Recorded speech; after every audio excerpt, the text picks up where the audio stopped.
हरे कृष्णा। अधिक मास यानी पुरुषोत्तम मास वैसे भी आध्यात्मिक सेल वाला मास माना जाता है, क्योंकि इस मास में किया गया कोई भी पुण्य कर्म 1000 गुना अधिक फल प्रदान करता है। और अगर ऐसे मास में एकादशी तिथि आ जाए फिर तो वो सोने पे सुहागा बन जाता है। और ऐसी ही एकादशी तिथि यानी अधिक मास की विशेष एकादशी बस कुछ ही दिनों में आने वाली है। और इस एकादशी का नाम है पद्मिनी एकादशी, जो सिर्फ और सिर्फ 3 साल बाद अधिक मास के अंदर ही आती है।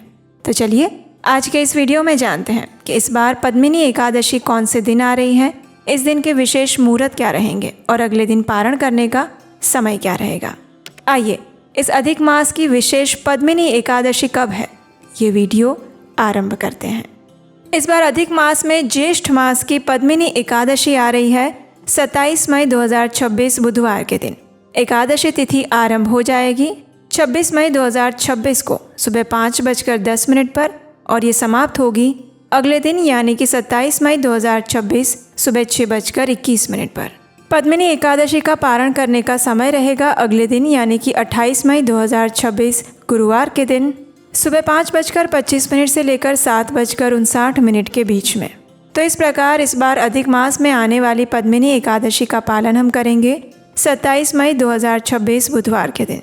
अगर एक छोटी सी गलती से आपकी एकादशी का पूरा फल कम हो जाए तो, और ऐसा ना हो इसीलिए हर एकादशी को करें बिल्कुल सही तरीके से। 24 एकादशियों की संपूर्ण कथा, विधि और एग्जैक्ट पारण टाइमिंग एक ही पुस्तक में पद्म पुराण के आधार पर लिखी गई एकादशी संपूर्ण मार्गदर्शिका ई बुक। और इस बुक को खरीदने के साथ ही आपको मिलेगा एक स्पेशल गिफ्ट, और वो है उपदेशा एकादशी प्राइवेट ग्रुप का एक्सेस, हर स्टेट का एक्यूरेट पारण समय, reminders, recipes, dos and don'ts और आपके हर प्रश्न का समाधान। और ये संपूर्ण सेवा आज केवल 199 रुपये में मिल रही है, और वो भी सिर्फ पहले आने वाले 100 भक्तों के लिए। इसका लिंक बायो में दिया गया है, अभी टैप करें। आइए अब इस दिन के कुछ और शुभ मुहूर्त के विषय में जानते हैं। पद्मिनी एकादशी के दिन प्रातः ब्रह्म मुहूर्त का समय रहेगा सुबह 4:03 से लेकर 4:44 के बीच में, और सूर्योदय होगा सुबह 5:25 पर। प्रातः काल में भगवान श्री हरि की पूजा अर्चना करने का समय रहेगा सुबह 4:24 से लेकर 5:25 के बीच में, और संध्या काल में पूजा अर्चना करने का समय रहेगा शाम 7:12 से लेकर 8:13 के बीच में। इस दिन विशेष रवि योग और सर्वार्थ सिद्धि योग भी बन रहे हैं, और वो लगेंगे सुबह 5:25 से लेकर 5:56 के बीच में। विजय मुहूर्त का समय रहेगा दोपहर में 2:36 से लेकर 3:31 के बीच में।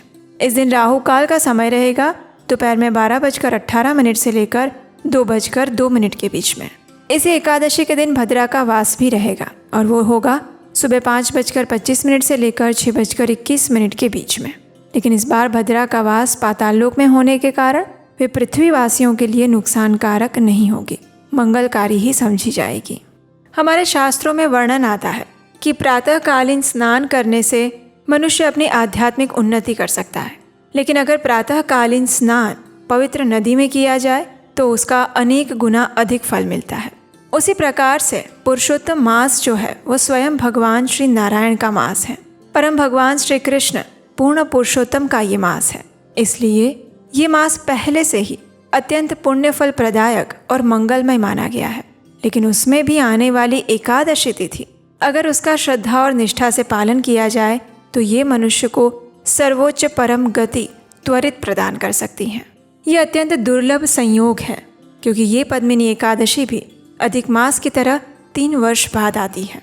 तो इसलिए प्रयास करके पूर्ण नियमों का पालन करके श्रद्धापूर्वक इस एकादशी का पालन करना चाहिए। प्रत्येक मनुष्य को, चाहे वो स्त्री है या पुरुष, अबाल है या वृद्ध, युवान है या मरणासन, प्रत्येक मनुष्य को प्रयास करके इस एकादशी का पालन करते हुए व्रत और उपवास रखना चाहिए। अधिक से अधिक भगवान के पवित्र नामों का जप करना चाहिए, यानी कि हरे कृष्ण कृष्ण कृष्ण हरे हरे, हरे राम राम राम हरे हरे।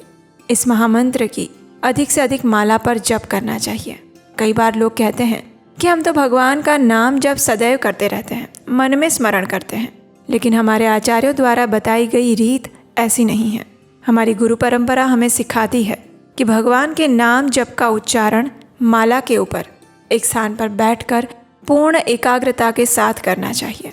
हमारा मन वास्तव में इतना चंचल है कि वो एक स्थान पर टिक ही नहीं सकता, और उसे टिका कर रखने के लिए भी हमें अपनी सभी इंद्रियों को इस हरिनाम जप के अंदर सम्मिलित करना चाहिए। और वो कैसे कर सकते हैं? तो जब हम माला के ऊपर जप करते हैं तो हमारे श्रवण इंद्रिय यानी कि कान उस मंत्र जाप को सुनते हैं। जीवा द्वारा हम उस मंत्र का उच्चारण करते हैं। तो इस प्रकार से हमारी जीवा और कान दोनों ही इस कार्य में व्यस्त हो जाते हैं। और उसके बाद तीसरा है स्पर्श, यानी कि हम जो भी मंत्र जाप कर रहे हैं वो माला के ऊपर करने का विशेष फ़ायदा यही होता है कि ऐसा करने से हमारी स्पर्श इंद्रियां जो है वो भी भगवान की सेवा में लगती हैं। तो इस प्रकार से शरीर के सभी अंग जब एक ही कार्य के अंदर व्यस्त हो जाते हैं तो उसमें एकाग्रता आती है।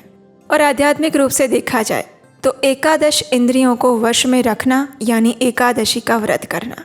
तो इसलिए भी ये पद्मिनी एकादशी हम सब के लिए अत्यंत महत्वपूर्ण दिन होने वाला है। तो आप सब भी तैयार हो जाइए इस एकादशी व्रत का पालन करने के लिए, और साल में 3 वर्ष बाद आने वाली इस पद्मिनी एकादशी का पूर्ण श्रद्धा और नियम पूर्वक पालन करें। अगर इस एकादशी से जुड़ा आपका कोई प्रश्न है तो आप हमें नीचे कमेंट बॉक्स में लिखकर बता सकते हैं। तो आज के इस वीडियो को यहीं पर विराम देंगे, और इस पद्मिनी एकादशी की पौराणिक कथा सुनने के लिए, व्रत विधि जानने के लिए आपके अपने चैनल उपदेशाष्टकम को सब्सक्राइब करके रखिए, नोटिफिकेशन ऑन रखिए, और हम आपसे मिलेंगे इसी एकादशी से जुड़ी और एक महत्वपूर्ण जानकारी के साथ। हरे कृष्ण।